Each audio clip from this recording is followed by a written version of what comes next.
There are elections that are there for positions out there, and some people are very aggressive in terms of approaching it. Why do people want to put in so much effort doing that?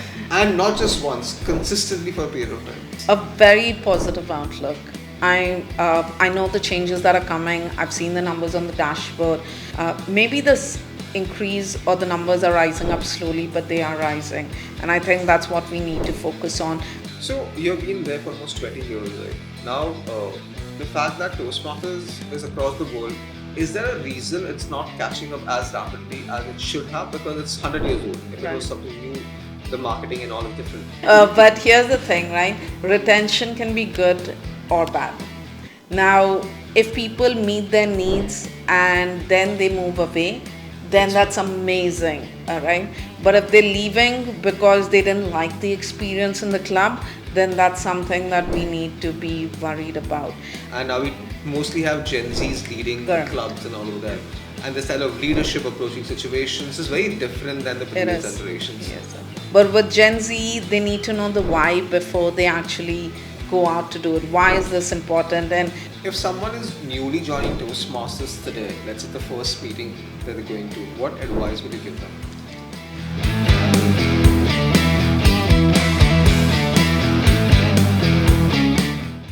So one beauty about Toastmasters is everyone helps each other without expecting something in return. all right. As long as you have to make that call to the individual. Right. Why does that happen? It doesn't happen anywhere else for a Toastmasters. What is the secret sauce for it? I think, I don't know. Maybe that's why it's a secret. It's such a beautiful organization where it's all about support. We want to applaud you. We want you to do your best. And even if you stumble, even if you fumble on your words, we want to clap for you because you had the courage to stand on that stage out there facing the entire audience. And I don't think that you find that in any other organization across the world. And I hope more and more people realize this, that this is a place or this is a space where it's safe to make mistakes, where it's safe to fail. Your failure is not considered funny. If we laugh with you and not at you. So I hope people take more and more advantage of this space and then go and exhibit the skills they picked up in the real world out there. So you've been there for almost 20 years, right? Now, the fact that Toastmasters is across the world, there are only probably 3 lakh active members. If you look at more or less in that range right now, and the population we know is closer to 8 billion now. Yeah. Is there a reason it's not catching up as rapidly as it should have? Because it's 100 years old. If it was something new, the marketing and all is different. Is there a reason it's not catching up as rapidly as it should have? Because it's 100 years old. If it was something new, the marketing and all is different. So what is that? While there's attraction to the community, the stickiness for a lot of people starts reducing. Right. They're not consistent. I know gym membership is a standard example that we give for this. Right. But how can Toastmasters be different? I mean, we have other organizations like Rotary and Lions, where the stickiness is a lot longer in terms of comparison to what Toastmasters is. So any thoughts around that? I have thought about that quite a lot, and I don't know if you're old enough to remember the song Hotel California, okay, I will not quote that song, otherwise it'll age me. But here's the thing, right? Retention can be good or bad. Now, if people meet their needs and then they move away, then that's amazing, all right? But if they're leaving because they didn't like the experience in the club, then that's something that we need to be worried about. We have a lot of university clubs, right? True. And there's going to be a churn. You can't expect them to fail just so they stay in Toastmasters. But if 2 or 3 years, can move on to other they clubs can, as well, they can. But think of the time when you were just starting out your professional journey. Your priorities were to spend extra hours at work. You may not have had a lot of money in your pockets. It might be the first time you're stepping away from your parents' house and you have to pay your bills. So when the priorities are right, they will come back. I just want to give you a quick example. I was visiting a club in China as part of one of my official visits, and there was an American expat who had come with his son to the club. It was in Chengdu, China. And we asked him, like we asked every guest, what gets what brings you to Toastmasters. And he said that when he was in school in the United States, he had joined a Gavel Club, which is a Toastmasters for students, and he had loved that experience. And then he kind of moved away from Toastmasters, and now he's moved to China, and he felt like he was in a place where he wanted to give his son that same experience. And it took him 30 years to get there, he didn't come back in Toastmasters, but he there. was willing to get his Still son. That there. experience was still there. So come to the other side of Toastmasters, the volunteers, people like you who spend so much time, energy and efforts out there. But also a lot of time there are elections that are there for positions out there, and some people are very aggressive in terms of approaching it, handling situations and all of that. And what is their motivation to be, if I were to use the right word of politics, maybe the right side of it, politically inclined to take a position and lead, alright? But one is just to take a position, one is to aggressively campaign for it, be out there and do it. Why do people want to put in so much effort doing that? And not just once, consistently for a period of time. I don't think it's a bad thing. I think that passion that they bring in whichever form, you might call aggression, I might call it passion, tomato. It's because they think that this is a great organization to serve, and I would rather look at their intent. Yes, they might get a role, and the role has its perks as well. But like and you've been in some of the leadership roles, it's not easy going through that role. Leadership is not fun, right? Difficult rides, but if they still, in spite of all that, knowing all that, they still want to do it, then I would rather focus on their intent. Of course, we don't want violations and things like that happen, but in passion, sometimes those boundaries are broken.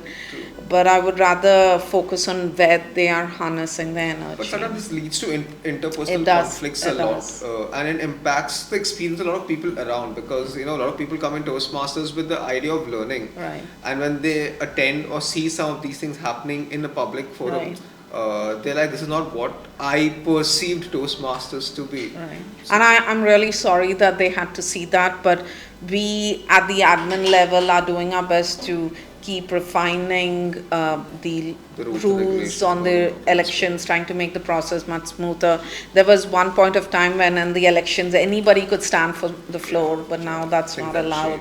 So it's a little bit more where they're focusing on the violations and calm down. All right. So what's your outlook for Toastmasters in the next, say, 3 years? Now, since we have reduced from 5 to 3 years, what's your outlook for the next 3 years in Toastmasters? A very positive outlook. I know the changes that are coming. I've seen the numbers on the dashboard.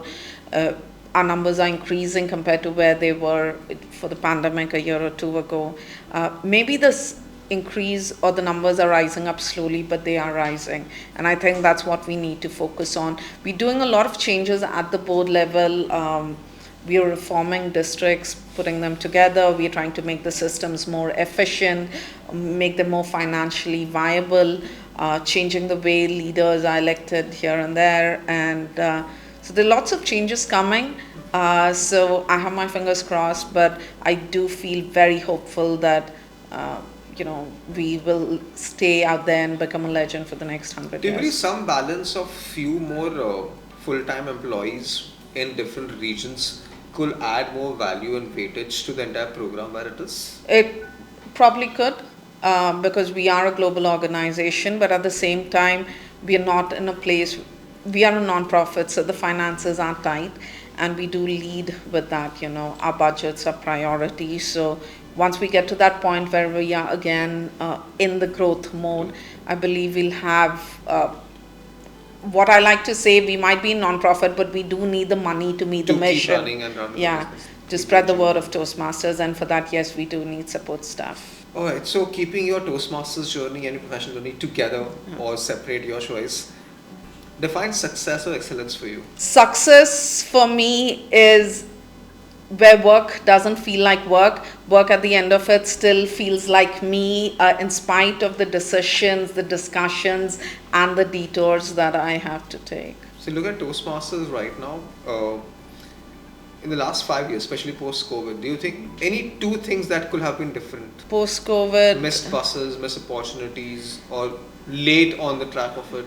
I would have loved to two things, right? Okay, I would have loved to see us take more advantage of the online space and True. online learning and training space while we jumped quickly into the online meeting bandwagon, but we could really have made a name for ourselves in the virtual learning space because I do work in that side of the field. The second thing is I feel probably invest a lot more into our leadership development programs. That's something I'm really passionate about. Not just focus on, let's come together and give a great experience, but let's also have those leaders lead those great experience because I truly believe that when we invest in our leaders, we invest in the organization. So, since talking about leadership, the leadership generation of has been changing over the last, every half a decade now. And now we mostly have Gen Zs leading the Correct. clubs and all over there. And the style of leadership approaching situations is very different than the previous generations. Yes, sir. Is that impacting the way how Toastmasters functions today? And what's your take on the Gen Z leadership style? I actually like it. Yeah. Because during my time, and I don't speak Toastmasters, I'm speaking from a professional viewpoint, it was like you're given a job to do, go do it, sort of thing. You didn't ask too many questions. But with Gen Z, they need to know the why before they actually go out to do it. Why is this important? And when we start answering the questions, we ourselves get a lot of clarity. Are we doing something because that's the way we have been doing it for ages, or are we doing something because it's relevant right now? So I think they bring in a lot of energy and passion, and I feel I would love to see more Gen Z and millennials step up for leadership. Yeah. I think I've worked a lot with Gen Z in the last couple of months, not years.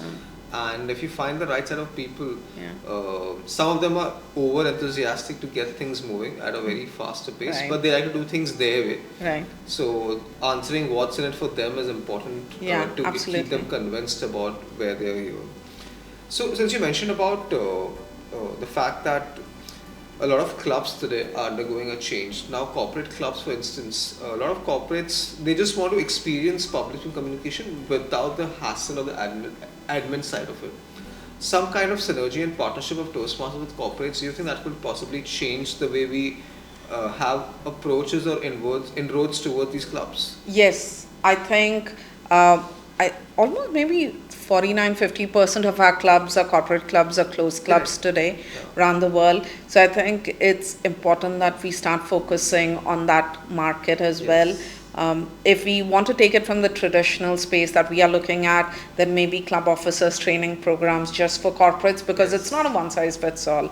But we are also sharing how we can partnership with corporates in different ways and not in the traditional club models. Can we become their learning partners? Can we provide that space? So that's something that we are actively exploring. 20 years later, why do you spend so much time in Toastmasters even today? And what does your schedule look like in Toastmasters in a week, in a month? I don't know. I just have so much fun that it doesn't seem like work. The best thing I can say to answer that question is the quote from our first woman international president of Toastmasters, Helen Blanchard. If you can get out of Toastmasters what you want to get out of Toastmasters, then you'll never get out of Toastmasters. And I think that's held true for me. I've enjoyed this journey. I enjoy it every single day, the decisions we make, the results that we see, the transformations. Magic happens here. So that's amazing. You still didn't answer the question. How much time do you spend in Toastmasters? Probably directly, indirectly. Attending meetings is also counted part of being Toastmasters. Yeah. So. I would say depending on which time of the year, because we do have board meetings, probably about 10 to 15 hours in a week. If not lesser. Right, that's reasonable. So tell us something about your life outside Toastmasters. When you're not Toastmastering, what are you doing? But I'm not Toastmasters. I'm trying to earn so that I can be in Toastmasters. I work for Gentle Bamboo Solutions, which is one of India's pioneer game-based learning solutions. I have a lot of fun with it. We work with the big 3 and the big 4 companies. We partner up with their L&D departments to see how we can get better emerging workforce engagement. How can we get senior management traction of make them better in their leadership journey. But we do it through game-based simulations or board games, which is really fun. And it ties back to what the founder of Toastmasters, Ralph C. Smedley, said, we learn best in moments of enjoyment. And when I'm not doing work, I'm with family or I'm trying to travel and find my next big adventure. So, are your friends and family or people around who are not part of Toastmasters irritated with the time spent in Toastmasters? Have they asked you to quit, get rid of it, switch your mobile phone off? Or have you ever considered taking a break from Toastmasters? I do take a break from Toastmasters, but I'll talk about that. In terms of getting irritated, annoyed, mom occasionally, but they're very proud of it when I don't see them. They're going, my daughter is so and so. So there's that pride that comes. And mom was telling me of a conversation that she had with another lady at the Pune airport. She was traveling back from Pune, and that lady said, that lady's from Florida, and she said, my daughter is there, and so like, my daughter is in Toastmasters, and she said, my daughter is in Toastmasters, and she gave a name, and my mom said, okay, I'll tell my daughter, but I don't think she'll know you. And then she said my name, and the lady answered the same way, and my mom was very confident. No, your daughter will know who my daughter is. It's embarrassing to say that, and I made her promise she won't say things like that again, but I think they're very secretly proud of it.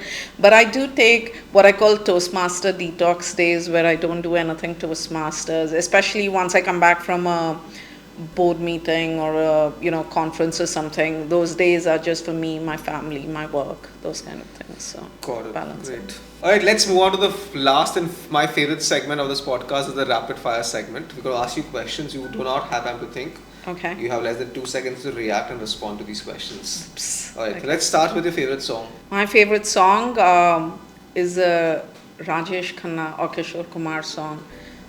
Don't make me sing it. But basically, That's any how it song is. Kishore Kumar. Why I say don't make me sing it is because my mom very early on in my childhood told me that even donkey's brays are sweeter than my voice. So We will auto-tune it. You can just sing it. No. We can take care of that. It's not gonna happen. I've promised the entire world that We'll have some good memes coming out. We might just go viral if you sing a song for us. not gonna happen. That's not happening. All right. One. The favorite book or the book you're reading right now? One of my favorite books is Turn the Ship Around. It's about a nuclear submarine and how, with the same processes, but with different captains, how you can lead it differently. And it relates to Are you reading a book currently? Are you an avid reader? I am, but I'm more into the fiction and the mystery and the novel side because for those few Self-help. hours I like to get away from I hate reality of self-help the. books. Yeah, me too. Me too. I just can't deal with them. I'm someone who stood outside of Barnes and Nobles, which are the bookstores in the US, at the middle of the night for the Harry Potter to get released. Interesting. Yeah. All right. Since you like to travel a lot, what's your favorite vacation destination? Obviously, Japan. It's really beautiful. You can plan your schedule by the minute. Depending on what season you go, whether cherry blossom or in the fall when the leaves change color, it's amazing. Tell us something interesting about your life after Toastmasters, which possibly nobody knows. Something interesting about my life outside of Toastmasters. I have a younger sister. She's a doctor. What's interesting about that is she, at least until a year ago, used to live in the middle of a jungle. She and her husband, they live in the middle of a tiger reserve. She still works out there, but now because of her daughter's education, they've moved to the nearest city, which is Mysore, where every weekend they go into this tiger reserve and work with the locals and the tribals out there. Interesting. Whom do you admire the most in Toastmasters right now? In Toastmasters, I work with an amazing set of board members, and I think I have my role models right there in the executive committee with me. Is that a diplomatic answer? No, it's not. And my mentor, who's my board mentor as well, National President Morag Matheson, she is from Germany. She's someone that, she's taught me a lot. She's been a mentor for a long time. If someone is newly joining Toastmasters today, let's say the first meeting that they're going to, what advice would you give them? Have fun. Just enjoy, don't be afraid to speak up. They usually call on guests to take part in table topics. I remember my first ever table topics, I had to speak on equinox, and I was like, what is equinox? And then someone explained to me, the longest day of fall and things like that. So just have fun. No one's laughing at you. Remember that. All right. And someone who's been there for, let's say, 3, 5, 10 years in Toastmasters, then what would you advise them? I would say step outside your comfort zone. No matter how painful it is, I know you're the master of something, one niche specialization. Maybe you're going out giving education sessions on table topics or speeches and you're an avid contestant, but step out of your comfort zone and try something new, because that's what you've come into Toastmasters. You've not come here to become a great Toastmaster. You've come here to become a better person. So get out of your comfort zone, do something new, different. Either, challenge yourself. As a contestant, member, leader, whatever. As a leader, mentor, whatever it is. There's something for everyone. If you had to compete in any of the Toastmasters contests, which one would it be? Probably international speech contest. I don't consider myself funny, and I'm really bad with impromptu, which you can make out right now. Or maybe evaluation. I do love giving feedback to people and judging them. Yes. My secret passion.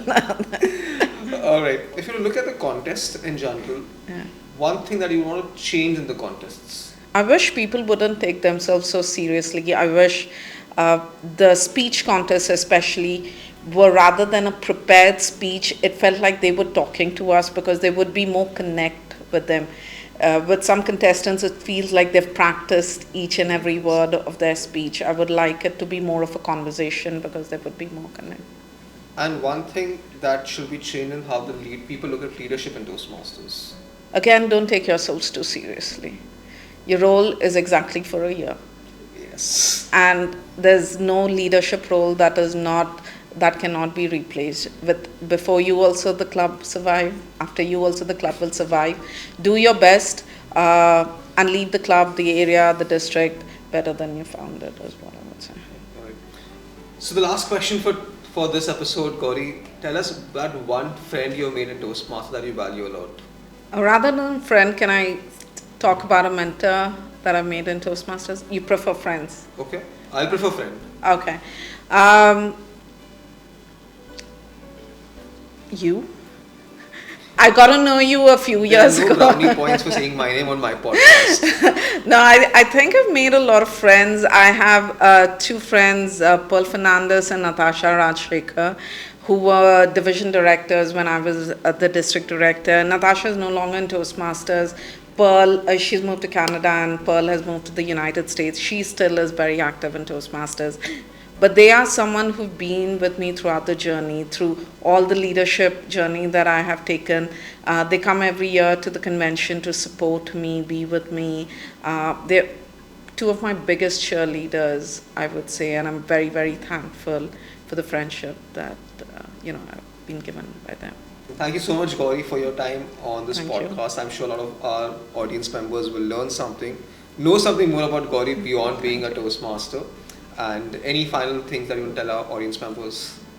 I just want to say that if you haven't experienced Toastmasters or leadership in particular, whether it's in your corporate space or in your personal life, just step into it. You're never going to be 100% ready. It's never going to be the right time when you have everything in balance.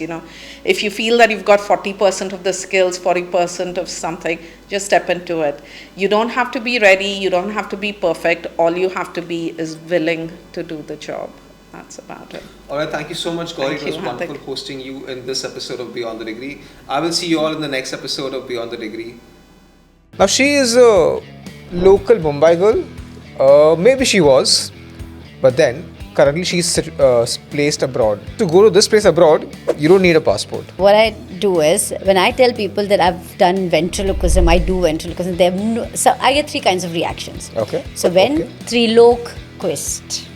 Oh. That's how you remember. Oh. My upbringing was such where I was told that I have to learn cooking. So I did. Okay. By the age of 13, I knew how to make full roti, sabzi, dal, bhat.